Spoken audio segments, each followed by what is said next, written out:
방송에 나오는 볼미 임지님이 출근하는 길에 찍었다는 사진 하나 보겠습니다. 드디어 대한민국이 코로나 백신 수송을 하는 사진을 길거리에서 찍을 수 있는 상태가 된 거죠. 여기에 2장을 찍어 오셨더라고요. 그러니까 우리 일상에서 지금 여기가 무슨 구청 같은데 아마 이 구청이면은 이쪽에 보건소 등이 있을 거예요. 이런 상황인 것 같습니다.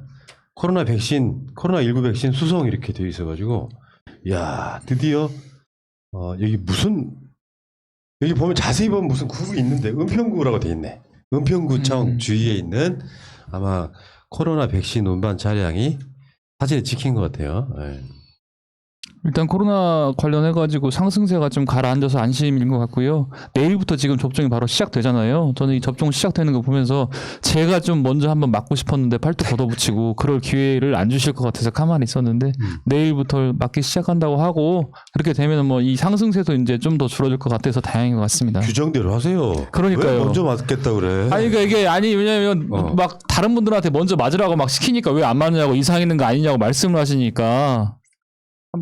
먼저 한번 맞고 싶어죠. 정말 정치인으로서. 선민의식 아닙니까? 아니, 정치인으로서 한번 맞고 싶었습니다. 내가 정변이 3월달에 맞을 계획이다 이렇게 하니까 내가 지금 화를 냈지. 왜 특혜를 누리냐고 했더니 의사니까. 그러니까요. 참네. 아니 이렇게 막 서로 먼저 맞으려는 분위기가 있는데 찬물을 끼얹는 분들은 뭔지 정말. 자, 근데 이제 사람들이 뭐 여론조사마다 좀 다르긴 합니다만 아스트라제네카 백신이 뭐 싸구려다 이렇게 해가지고 이게 뭐 65세 이상은 맞으면 되냐 한데 이런 논란이 있었잖아요. 근데 실제로 그 영국에서는 보니까 아스트라제네카 백신이 오히려 더 효과가 좋았다. 중증에는 더 효과가 좋다. 뭐 이런 얘기도 나왔잖아요. 그 스코틀랜드가 국민 전체 115만 명 정도 대상으로 그러니까 총 500만 명 중에서 그 정도를 이미 실험해서 결과 나온 것 같고요. 그 추가적으로 그 말씀 하나 드리겠습니다. 뭐냐면 아스트라제네카 왜 백신이 싸냐? 그 옥스퍼드 대학교가 자기들이 연구 개발해서 그 백신을 만들어내고 여러 세계 제약업체들과 그 협상을 했습니다. 가장 그 첫 번째 협상 대상자가 머크라는 우리가 그 MSD라고 백신 제일 잘 만드는 회사로 알려져 있는 곳과 협상했는데 거기는 어쩔 수 없이 우리가 생산하고 유통하는 과정에서 이윤을 남기겠다. 그래서 옥스퍼드 대학교가 우리는 이걸로 돈 벌 생각을 하면 안 된다. 그런 취지로 아스트라제네카라는 제약회사와 결합했다고 그러거든요. 이제 그런 측면에서 가격이 낮은 것이고, 이게 코로나 백신 같은 경우는 그런 측면에서 그 옥스퍼드 대학이 보여준 인류애, 이건 높이 칭찬받을 만하다고 생각합니다. 그래서 값이 싸다고 여기서 나쁜 건 아니다. 라는 생각을 좀 가져야 될 것 같습니다. 네, 맞습니다. 그래서 지금 이번에 그 백신 접종 후에 이상 반응 사실 거의 안 나타나요. 네. 뭐 나타나는 종류 따지면 뭐 그 근육통 정도. 지금 영국에서 발표한 게 있는데 이게 백신별 뭐 부작용이라고 할까요? 이제 여기 아주 경증들 이렇게 있는데 뭐 아스트라제네카, 화이자, 모더나 백신 이렇게 뭐 접종 부위 통증 뭐 이런 도표가 있던데 사실은 보면은 별 의미가 없고 어떤 경우는 아스트라제네카가 훨씬 좋은 것도 있고 진짜 중요한 건 이거겠죠. 그 심한 알레르기 반응이라고 하는 아나필렉시스 요거 예를 들면 뭐 안면 마비가 온다든가 이런 정도 되고 나면 보통 두통, 피로감, 근육통 뭐 이런 정도거든요. 근데 만약에 이게 접종 받고 막 나타나면 119에 전화해라 뭐 이런 정도인데 거의 안 나타납니다. 그러니까 이게 나타나는 비율로 따져봐야 뭐 1% 미만에서 나타나는 것을 이걸 가지고 다시 한번 말씀드릴게요. 아스트라제네카 백신 포함 국제사회가 안전성을 다 인증한 상태에서 맞히는 백신이기 때문에 이거 맞고 뭐 사람이 뭐 지금도 영국이나 이런 데서 막 몇백만 명 맞고 나서요. 아스트라제네카 백신 때문에 사망한 사람 한 명도 없어요. 제가 작년에 그 독감 주사를 한 20년 만에 맞았는데 그 대학교 때는 이제 학교에서 좀 보조를 해줘서 독감을 싸게 맞았었고 그다음에 안 맞다가 작년에 맞았었는데 제 아들, 딸 그리고 제 와이프는 전혀 문제가 없었어요. 근데 저는 약간 근육통이 있는 것처럼 한 3일 아프더라고요. 욱신거리면서. 그러면서 느꼈죠. 내가 나이를 먹었구나. 나는 이제 끝났구나라는 생각을 그때 먹었었는데 무슨 얘기냐면 그냥 일반 그 백신을 맞아도 이런 그 경미한 증상은 있다라는 거예요. 그리고 아스트라제네카가 훨씬 더 저는 안전하다고 생각하는 게 화이자하고 모더나는 mRNA 방식이거든요. 근데 아스트라제네카는 바이러스 베터 방식이에요. 바이러스 베터 방식은 기존의 핵 유전자에다가 이 코로나 바이러스를 주입해가지고 백신을 만드는 거라서 기존에 우리가 맞는 백신하고 그 동일한 형태로 만든 거라는 것이죠. 그래서 상온에서도 보관이 가능한 것이고 mRNA 방식은 그게 아니기 때문에 상당히 그 안정성이 그러니까 그 이 백신의 그 유지를 하기 위해서 초저온에서 이동을 해야 되는 건데 그러다 보니까 서양에서는 이걸 왜 백인들이 인간 실험을 하느냐. 이게 처음으로 만들어진 거라서. 근데 아스트라제네카는 그게 아니다. 기존에 만들었던 방식으로 만든 것이기 때문에 훨씬 더 안전성이 뛰어날 수밖에 없다. 저는 그렇게 생각을 좀 하고 있습니다. 그러니까 지금 정부에서 정해놓은 순서대로 맞으면 되고요.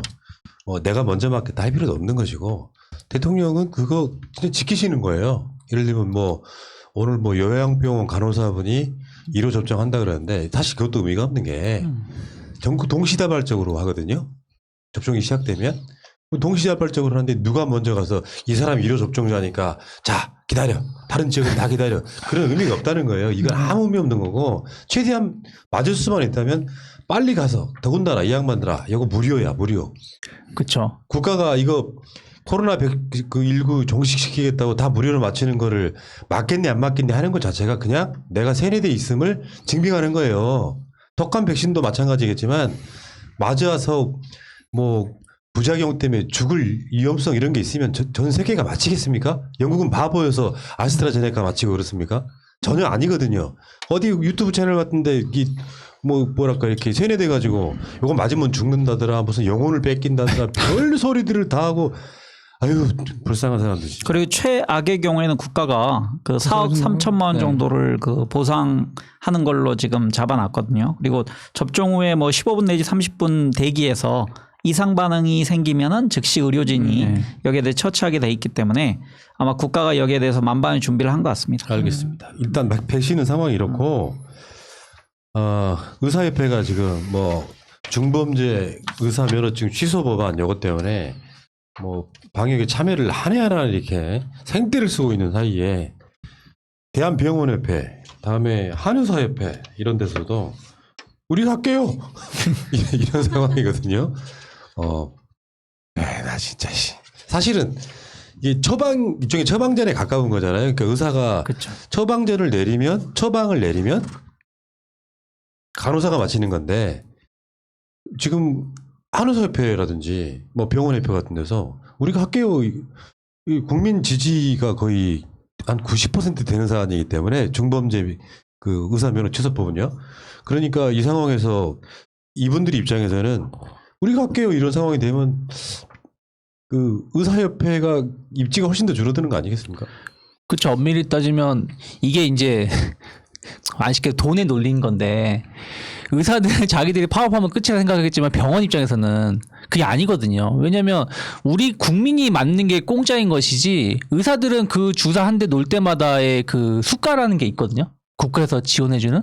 그렇기 때문에 그걸 하나로 더 맞추려고 한다는 것이죠. 이게 우리가 예를 들어 소아과, 내과, 뭐 이비인후과 이런 데서만 이걸 맞추는 게 아니라 우리가 예를 들어 우리가 평상시에 정형외과를 가도 가끔 정형외과 보면 독감 백신 같은 거라든지 아니면 뭐 영양제 같은 거 이렇게 논다고 하잖아요. 그러니까 그런 데서 놀 수가 있어요. 그래서 병원 같은 데는 결국에는 돈의 논리 때문에 자기 나서서 하겠다. 그 병원이 대형 병원일 수도 있고 개인 병원, 자기가 혼자 운영하는 병원에서도 어쨌든 이러한 것은 기회이기 때문에 결국엔 다른 길을 갈 수밖에 없다 생각하고 있습니다. 비유를 하자면 병원협회는 예를 들면 학교고 대학이고 의사협회에 소속된 사람들은 그 거기에 있는 강사나 교수들이거든요. 그러니까 예를 들어서 그 의사들을 고용하고 있는 병원이 우리가 이 접종을 하겠다 그러면은 그 안에 있는 직원으로 속해 있는 의사들은 참여할 수밖에 없는 것이죠. 만약에 무단으로 여기에 거부하면은 그 병원에선 그 사람을 해고할 수도 있는 겁니다. 그래서 지금 병원협회가 이렇게 나섰다는 거에 대해서는 그 좀 전체적으로 그 지금의 상황을 보고 있다. 그러니까 의사들은 너무 개인에게 지금 함몰된 시각으로 세상을 보는 것이고 병원협회가 그나마 좀 거국적 시각으로 보고 있다고 생각합니다. 그 얼마 전에 의대 정원 늘리는 문제 관련해서도 그 관련해서 의사협회는 총파 뭐 하겠다고 했었고 병원협회는 뭐 반대했었는데 어떻든 간에 국민의 뜻을 제대로 받들고 있는 것은 병원협회로 보이고요. 근데 이제 의사협회라는 것이 사실은 뭐 의사들의 이익을 옹호하려고 이제 뭐 대변하려고 하는 노력은 가상한 것 같아요. 근데 문제는 뭐냐면 이익을 대변하려면 뭐가 본질적으로 이익을 제대로 대변하는지 판단을 좀 해야 되거든요. 근데 오히려 이익을 대변하겠다고 나선 것이 그 본인들한테 해코지가 될 수 있는 상황이 된 것 같아요. 국민들의 한 90% 이상은 지금 좀 이게 맞춰야 된다고 백신을 맞아야 한다고 생각하는데 그냥 단순히 의사들의 이익을 대변한다고 하면서 그냥 파업하겠다고 얘기하는 것은 의사들의 이익을 스스로 해할 수 있다는 생각이 들고 그래서 의사들한테 최대집이 있다면 검찰에 윤석열이 있는 것처럼 좀 비슷한 구도로 가는 것이 아닌가. 검찰의 권리를 주장하다가 거의 검찰의 개혁 대상으로 되는 것처럼 의사들도 그럴 수 있을 것 같다는 생각이 드네요. 그 이야기는 뭐 또 따로 있긴 한데 예. 예를 들어서 의사들이 처방을 내리고 백신 접종하는 그 구조를 법만 바꾸면 됩니다. 지금 이게 뭐 무슨 발열이 있는 상태도 아니고 몸이 정상적인 상태인 사람한테 굳이 의사가 이게 처방을 일종의 명령이죠. 이걸 내리지 않으면 간호사가 맞을 수 없는 구조를 법을 바꿔내면 되는 거죠. 간호사들이 이런 백신 접종은 의사들의 처방이 없이도 바로 맞을 수 있게끔 만들어 주면 되는 거거든요. 근데 그 이야기를 이재명 지사가 했는데 이렇게 바꿀 수도 있는 거죠. 예를 들어서 지금 백신 접종이 시작됐지만 굉장히 긴 시간 동안 맞을 거 아니에요. 몇 달에 걸쳐서. 그러면 여기에 의사들이 계속 이렇게 나온다면 간호사들이 직접 맞을 수 있게 법을 바꿀 수도 있는 거죠. 그러면 내가 봤을 때 의사들의 뭔가 어떤 그 의사로서의 권능 이런 게 또 하나가 없어지는 거예요. 예를 들면 검찰 개혁에 윤석열 때문에 막 팔다리 잘리는 거랑 똑같은 구조라고 저는 생각합니다. 그러니까 어떻게 보면은 지금은 긴급 재난, 어떻게 보면 전시 상태이고 전례가 없는 전 국민 그 백신 접종 시기이기 때문에 의사의 어떤 처방전이 없어도 간호사가 놓을 수 있는 이런 그 뭐 제한적인 입법은 할 수 있다 생각을 좀 하고 있고요. 그리고 솔직히 의사 선생님들이 더 정확하겠지만 어쨌든 병원에 가서 우리가 독감 같은 걸 맞는다고 하더라도 주사를 맞는다고 하더라도 뭐 잠 잘 잤어요? 뭐 열 없으세요? 뭐 이런 거 몇 개만 그 문답하고 나서 주사 놓는 것처럼 간호사도 그런 부분들은 어떤 표준화된 매뉴얼로 진행하면은 충분히 할 수 있지 않을까 생각이 좀 근데 이제 있습니다. 이 문제가 있습니다. 그러니까 여기 댓글에서도 마찬가지로 나는 의사한테 주사 맞은 적이 없다. 간호사한테 다 맞았을 뿐이다라고 하는데 실질적으로는 그 간호사가 이제 의사의 의료 행위를 지휘 감독하에 대행한 거죠. 왜냐면은 거기서 나중에 무슨 문제가 발생했을 때는 간호사는 면책이거든요.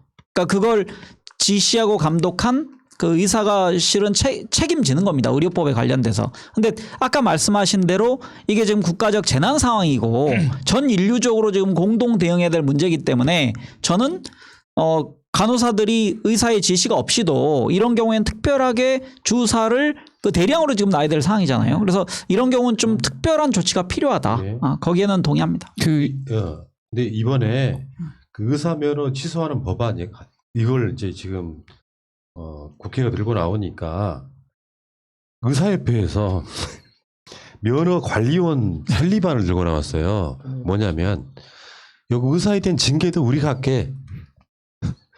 면허로 우리가 할게 이렇게 들고 나온 거예요. 요거는 좀 어떻게 보면 구조가 그거랑 비슷하지 않나요? 대한변호사협회가 예를 들어 변호사직을 할 수 있는지 없는지를 각 지방별로 서울 변호사협회 등이 이렇게 관리 감독하는 것처럼 우리가 할게. 요것도 참 대단한 사람들이네요, 진짜 보니까. 변호사 같은 경우는 법무부의 변호사 징계위원회에서 이제 징계를 하는데 어떻든 간에 이거 보면 이재명 경기지사께서 이 말을 하고 싶지 않았나 싶어요.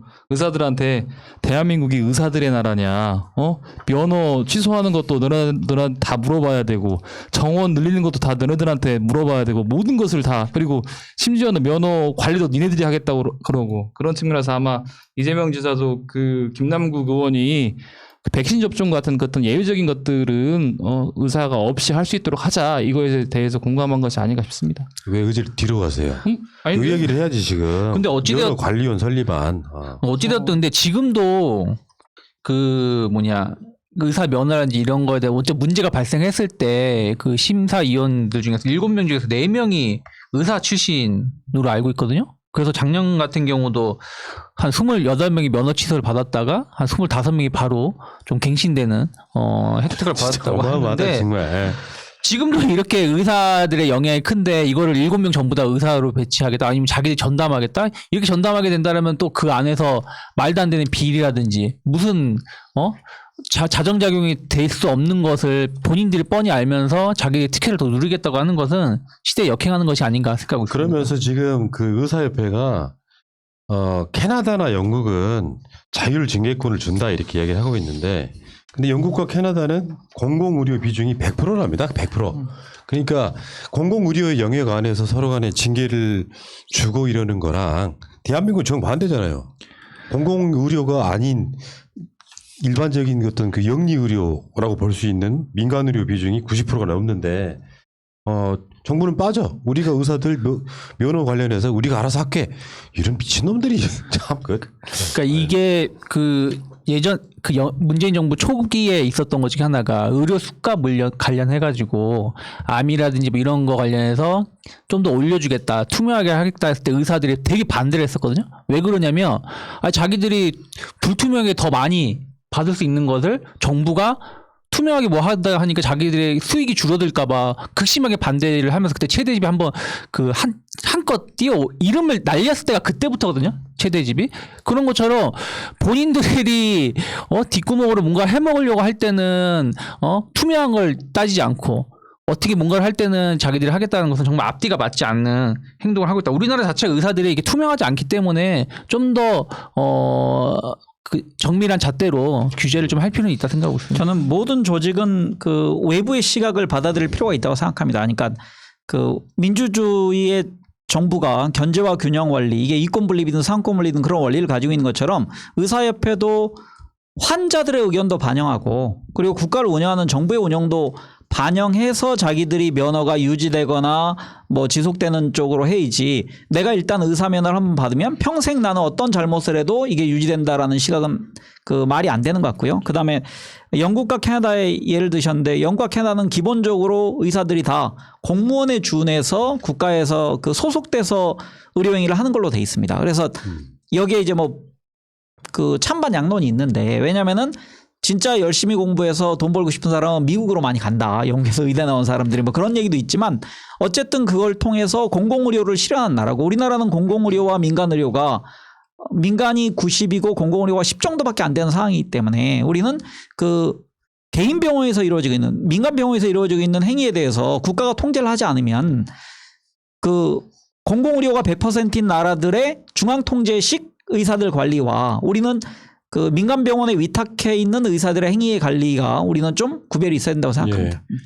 그러니까 이게 지금 면허 관리원을 만들어 가지고 이 사람들 면허를 직접 관리하겠다라고 나오는 거 보면 정말 용서가 안 되는 그런 이익 집단이 아닌가 이런 생각을 해봤고요. 이런 말씀을 듣기 싫으신 정말 좋으신 의사분들은요. 의협회장 투표에 참여를 하세요. 투표율이 10% 조금 넘는 걸로 어떻게 의사를 대표로 합니까? 그래서 조금이라도 더 좋은 놈 투표라는 게 최악을 뽑지 않고 차악을 뽑는 행위라는 얘기가 있잖아요. 그럼 막 이면태기 같은 소청과 회장 이런 사람들이 나와가지고 당선되면 어떻게 되겠어요? 사사건건 코로나 이 시국에 난리를 치고 뒤집어져서 엎드려 눕고 박치기 하고 아니 그게 의사 갈 일이야? 대한민국 사회에서 아직도 뭘 모르는 사람들 의사 선생님 존경하고 사는 사람들이 얼마나 많은데 사회적으로 존경받고 그렇게 돈 많이 벌면 사회에 뭐 어떤 정신이라도 뭔가 좀 환원을 해야지 이 새끼들은 무슨 정치해보겠다고 하는 짓거리들 보면 정말 더러워서 정말. 근데 이게 참 정변이 말씀하셨던 것처럼 이거 가입하는 사람이 많지 않다고 하니까 뭐 솔직히 의사들께서 굳이 내가 그 돈 내면서 거기 협회 가입을 할 필요가 못 느끼니까 이제 계속 이런 것이 악습이 되고 있는데 그럼 차라리 이런 운영 그 의사협회라는 단체 운영을 보건복지부가 관리를 하면서 다른 일반 의사들의 참여를 높이는 것도 한번 찾아보면 예. 좋지 않을까 생각하고 그 있습니다. 북한 탈북하신 분들한테 이 주제를 한번 물어봤어요. 답이 뭐였는지 아세요?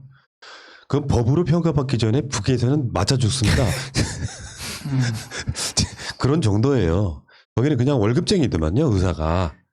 그래서 공공의료를. 막을 주치. 뭐 당연히 거긴 100% 공공의료죠. 자, 그 이야기는 여기까지 하겠습니다.